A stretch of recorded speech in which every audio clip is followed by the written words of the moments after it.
So everyone is talking about India-Pakistan war, blackout, ceasefire, operation Sindoor, India ने पाकिस्तान के ऊपर कितना हमला किया, पाकिस्तान ने इंडिया के ऊपर कितनी मिसाइल दागी और बीच में डोनाल्ड ट्रंप ने आकर अपनी माँ के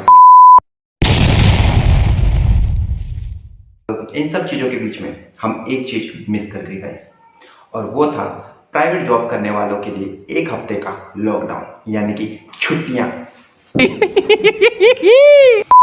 खैर अब सीज फायर हो चुका है, छुट्टियां नहीं मिली। छुट्टियों से मेरा साफ साफ मतलब यही है कि लॉकडाउन, घर की सेफ्टी, अपने परिवार की सेफ्टी। खैर आपको बता दूं कि हम वो बेशरम जनरेशन है जिन्होंने कोरोना वायरस में लॉकडाउन देखा, नोटबंदी देखी, आई फ्लू देखा, और इन सब को सर्वाइवल करते हुए हम अब यहाँ पहुंचे। तो लॉकडाउन क्यों नहीं लगा? क्या एक आम आदमी की जिंदगी नहीं है? क्या सरकार इतना भी नहीं कर सकते कि हमें एटलीस्ट 2 दिन की छुट्टियां दी जाए? हम लोग पागलों की तरह काम पर जाते रहे, बसों में बैठकर सिर्फ यही सोचते रहे कि अब खबर आएगी, अब ब्रेकिंग न्यूज आएगी कि छुट्टियां, सॉरी लॉकडाउन। पर नहीं, छुट्टियों का दूर दूर तक कोई भी नामो निशान नहीं था। न्यूज वालों ने सिर्फ बोल बोल कर ही पाकिस्तान की पर देश के अंदर कुछ नहीं हुआ। आइए इस बात की गहराई को और बारीकी से जांचते हैं। साल 2025 8 मई, हरियाणा के एक अनजान गांव में अनजान शख्स रात के 9 बजे जली हुई टॉर्च लेकर गलियों में भटकता है। बात करने पर पता चला कि वो एक इंट्रोवर्ट था जो चाहता था कि मिसाइल सीधा उसके ऊपर आकर गिरे। यह बात है ब्लैकआउट की। आपको बता दूं कि ब्लैकआउट का मतलब क्या होता है। ब्लैकआउट का मतलब होता है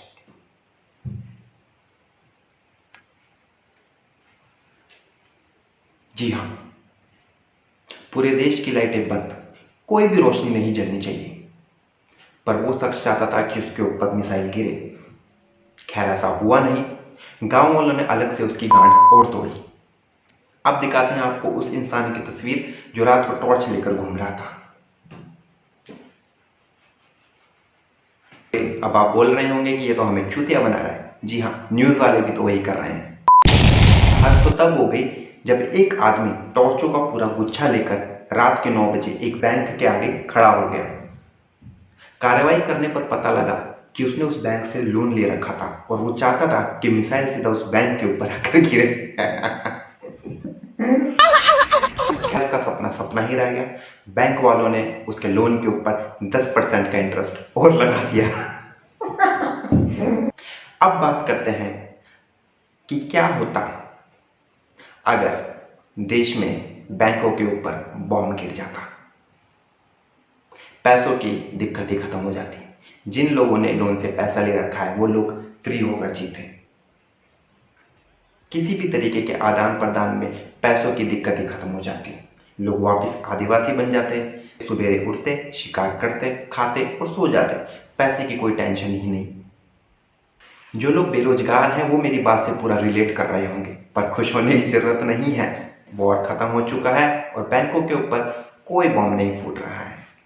अगर देश में सारे बैंकों के ऊपर मिसाइल गिर जाती, बैंकों के ऊपर मिसाइल गिरने से होता क्या दोस्तों, एक तो लोग कर्जा मुक्त हो जाते हैं, देश में पैसों का झंझट खत्म हो जाता, कोई भी पैसों के लिए जॉब नहीं करता, कोई भी पैसों के लिए किसी को मारता नहीं।